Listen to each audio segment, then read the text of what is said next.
নমস্কার বন্ধুরা, আমি গীতার কিচেনে আপনাদেরকে আবারও স্বাগত। তো বন্ধুরা, সকাল সকাল চলে এসেছি আমার ছোট্ট বাগান বাড়িতে। আর এখানে অনেক কিছু সবজি লাগিয়েছি, সবই অল্প অল্প। তার মধ্যে বেগুনের গাছে কিছু বেগুন ধরেছে। তো এই বেগুনগুলো তোলার জন্যে চলে এসেছি।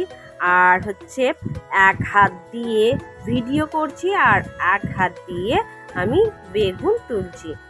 তো বন্ধুরা, বেগুনের বোটাগুলো এত শক্ত যে হাত দিয়ে আমি ছিঁড়তে পারি না, যার জন্যে একটা চাকু নিয়ে এসেছি। আর আমাদের এই চাকুটা এত ধার যে সহজেই সব কিছু কেটে যায়। তো বেগুনগুলো আমি এই চাকু দিয়ে বোটাগুলোকে কেটে নিচ্ছি। তো আমার কিছু বেগুন কাটা হয়ে গেছে। আর এদিকে আমার মেয়ে এসে বলে, মা, এত কষ্ট করে বেগুনগুলো তুমি কাটছো, আমাকে মোবাইলটা দাও, আমি তোমাকে ভিডিও করে দিই। এরপরে আমার মেয়ে আমাকে একটুখানি ভিডিও করে দিল। আর আমি শেষে আরাম করে বেগুনগুলো গাছ থেকে তুলে নিলাম। তো বন্ধুরা, বেশ কয়টা বেগুন ধরেছিল গাছে, তার মধ্যে সবগুলোই তুলে নিলাম। এখন স্নানাদি করে চলে এলাম। আর নিত্যদিনের মতো গোপাল সোনা আর রাধা মাধবকে দর্শন করে আমি চলে এলাম রান্নাঘরে। তো আজকে একটা রেসিপি আপনাদের সঙ্গে শেয়ার করব, সেটা সম্পূর্ণ বাড়ির এবং খুব সুন্দর একটা রেসিপি। তো এই বেগুন আপনারা অনেকেই পছন্দ করেন, তবে আজকে যে রেসিপিটা করতে চলেছি আপনাদের খুব খুব খুব ভালো লাগবে। আর চিন্তা করে বলবেন যে এত সুন্দর বেগুনের রেসিপি হয়। হ্যাঁ বন্ধুরা, বেগুনেরও খুব সুন্দর রেসিপি হয়। আর খেতে কিন্তু এটা দারুণ লাগে, নিরামিষ দিনে তো দারুণ লাগে। তো যাই হোক, বেগুন ভালো করে কেটে ধুয়ে নিয়েছি। আর দেখতে পাচ্ছেন বেগুনগুলোকে ডুমো ডুমো করে কেটে নিয়েছি। আর সত্যি করে বলছি বন্ধুরা, বেগুনের মধ্যে একটাও পোকা ছিল না, সবগুলো বেগুন একদম ভালো ছিল। তো সবগুলো বেগুনই আমি নিয়েছি, কারণ বেগুনগুলো ভেজে নিলে অল্প একটু হয়ে যাবে। এদিকে এই বেগুনের রেসিপিটা করার জন্য কিছু ছোট আলু আমি সেদ্ধ করে নিয়েছি, সাথে নিয়েছি টক দই, টমেটো, কাঁচা লঙ্কা, আতপ চাল। আর এটা হলো ভোগ আতপ চাল, সাথে কাজু কিশমিশ, আর নিয়েছি কাঁচা লঙ্কা, আদা বাটা। তো বন্ধুরা, প্রথমে আমি যেহেতু ভোগ চাল নিয়েছি, বুঝতেই পারছেন আজকের রেসিপিটা কি হতে চলেছে। আর এই ভোগ আতপ চালটাকে প্রথমে শুকনো খোলায় ভেজে নেব। আপনারা চাইলে কিন্তু এটা তেল দিয়েও ভেজে নিতে পারেন, তবে তেলটা একটু বেশি না খাওয়াই ভালো, সেই জন্য তেলটাকে অ্যাভয়েড করে আমি শুকনো খোলায় এটাকে ভেজে নিয়েছি। আর শুকনো খোলায় ভেজে নিলেও কিন্তু খুব ভালো লাগে। তো যাই হোক, চালটা কিন্তু আমার ভাজা হয়ে গেছে, এটাকে এখন নামিয়ে সাইড করে নেব। তো বন্ধুরা, আতপ চালের রেসিপি তো সবারই পছন্দ, আমার তো মনে হয়, আর আমাদের বাড়ির তো সবাই পছন্দ করে। তো বেগুন দিয়ে আতপ চালের রেসিপিটা কিভাবে করতে চলেছি, সম্পূর্ণ ভিডিওটা আপনারা উপভোগ করুন আর আমার পাশে থাকুন। তো এদিকে নিয়ে নিলাম কড়াইয়ের মধ্যে তেল দিয়ে দিলাম, তেলটা গরম করে নিয়েছি। আর সেখানে সবার প্রথমে কাজু বাদাম আর কিশমিশগুলোকে ভেজে নেব। আপনারা চাইলে এর মধ্যে অন্য ড্রাই ফ্রুটসও দিতে পারেন, আমার ঘরে যা ছিল আমি তাই ব্যবহার করলাম। আর কাজু কিশমিশটা প্রথমে ভেজে নিয়ে তুলে নিচ্ছি। কাজু কিশমিশ ভেজে দিলে সবজিটা খেতে আরও ভালো লাগে, আপনারা চাইলে না ভেজেও এটা ব্যবহার করতে পারেন। এরপরে ওই তেলের মধ্যেই লবণ হলুদ মেখে রাখা বেগুনের টুকরোগুলোকে দিয়ে দিলাম। এবারে কিছুক্ষণ বেগুনগুলোকে এখানে ভেজে নেব। আর বেশি কড়া করে ভাজবো না, মিডিয়াম করে ভেজে নেব।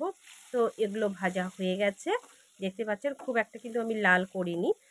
তো এখন এগুলোকে আবারও তুলে রাখছি এবং সাইড করে রাখবো। এরপরে ওই তেলের মধ্যেই দিয়ে দিব কিছু সম্বার, যেমন এখানে শুকনো লঙ্কা দিয়ে দেব প্রথমে, তারপরে দিয়ে দেব আর গরম মশলা গোটা, যেগুলো লবঙ্গ, দারচিনি, এলাচ রয়েছে সেগুলো, আর সাথে দিয়ে দেব জিরে। তো এখানে গোটা জিরে দিয়ে দিচ্ছি ফোড়ন। তো বন্ধুরা, ফোড়নটাকে একটুখানি আমি 1 মিনিটের মতো নাড়াচাড়া করে নিয়েছি। আর এখান থেকে কিন্তু একটা সুন্দর গন্ধ বেরিয়েছে। তো যাই হোক, এখন আমি এর মধ্যে দিয়ে দেব তেজপাতা 2টো। আর এখন সেদ্ধ করা যে আলুগুলো ছিল সেগুলো দিয়ে দিলাম। তো বন্ধুরা, আলুটাকে কিন্তু আমি এখানেই ভেজে নিচ্ছি। আর এটা একবারই রান্না করছি, আপনারা চাইলে আলুটাকে আলাদা করে ভেজেও করতে পারেন। তো আমি একবারই করব এবং কিভাবে করছি সেটা কিন্তু আপনারা দেখতে থাকুন। মানে ফিরে আসছি আলু ভাজা হয়ে যাওয়ার পরে। তো এখন দিয়ে দিচ্ছি আদা আর লঙ্কা বাটা। তো আদা আর লঙ্কা বাটাটা এখন একটুখানি এখানে নাড়াচাড়া করে নেব, যেহেতু আদা বাটা রয়েছে, আদা বাটার গন্ধটা যেন না থাকে। তো যাই হোক, এটা আমি কম করে 2 থেকে 3 মিনিট নাড়াচাড়া করে নিয়েছি।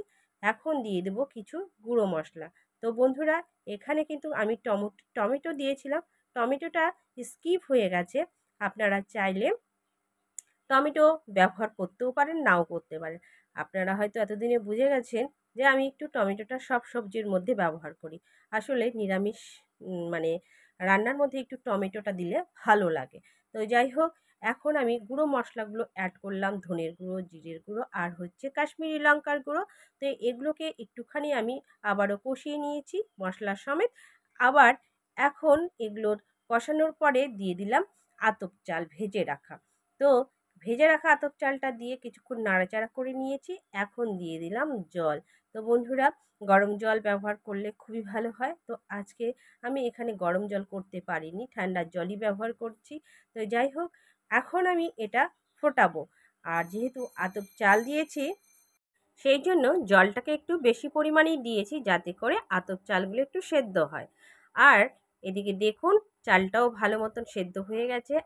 এখন দিয়ে দিলাম ভেজে রাখা বেগুনগুলোকে। তারপরে নামানোর আগে আগে দিয়ে দিচ্ছি 1 চামচ ঘি। আর ঘি দিয়ে এটাকে বেশিক্ষণ আর নাড়াচাড়া করব না, জাস্ট খালি 1 থেকে 2 মিনিটের মধ্যে আমি এটাকে নামিয়ে নেব। তো যাই হোক বন্ধুরা, দেখতেই পাচ্ছেন আমার সবজিটা দেখতে কতটা সুন্দর লাগছে। তো বন্ধুরা, বারবার বলছি, এটা কিন্তু খেতেও খুব ভালো হয়। আর নামানোর আগে আগে দিয়ে দিলাম ভাজা জিরের গুঁড়ো। তো এই জিরের গুঁড়োটা ভাজা মানে আগেই আমি করে রেখেছিলাম, এখন আমি জাস্ট দিয়ে দিচ্ছি নামানোর আগে আগে। আর ভাজা জিরের গুঁড়ো কিন্তু যে কোনো সবজির মধ্যে দিলে খেতে আরও টেস্ট হয়। তো বন্ধুরা, একদম ফাইনাল হয়ে গেছে, দেখতেই পাচ্ছেন কত সুন্দর লাগছে দেখতে। তো এটা এখন নামিয়ে আমি আলাদা পাত্রে ঢেলে নিচ্ছি। তো বন্ধুরা, আজকের রেসিপিটা কার কার ভালো লেগেছে অবশ্যই কিন্তু কমেন্ট বক্সে কমেন্ট করতে ভুলবেন না। তো বন্ধুরা, আমার চ্যানেলে যারা নতুন তাদেরকে অবশ্যই বলবো আমার চ্যানেলটিকে লাইক, শেয়ার আর সাবস্ক্রাইব করে দিতে, পাশে থাকা বেল আইকনটিকে ক্লিক করতে, যাতে করে আমার এই প্রতিদিনের ভিডিওগুলো আপনাদের কাছে খুবই সহজে পৌঁছে যায়। তো বন্ধুরা, নতুন পুরনো সবাইকে আমার তরফ থেকে অনেক অনেক অনেক ভালোবাসা। সবাই ভালো থাকবেন, সুস্থ থাকবেন আর আমার পাশে এইভাবে থাকবেন। তো বন্ধুরা, আজকের মতো বিদায় নিচ্ছি।